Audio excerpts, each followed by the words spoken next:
Ano? Nakakatakot malaglag yan. Tabi-tabi po. Hello mga kamoto. Andito kami ngayon sa may isa sa pinakamalalim na tulay dito sa may Indang. Tabi-tabi po. As of now kami lang dalawa dito sa akin sa asawa ko. Medyo nakakatakot na lugar kasi kahit sabihin mong medyo malawak-lawak yung highway pero kami lang dalawa dito ngayon. Ito yung ginagawa ng nila ngayon. Kalsada. Yan, asawa ko. Iharap ng camera. Yan, medyo mainit to. Yung nandito kami ngayon. Asawa ko. Ang lalim mga kamoto. Grabe ang lalim dito. Nasa mga siguro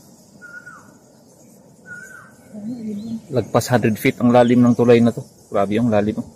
Yung mga punong kahoy sa lalim. Picture mo nga ako na meron.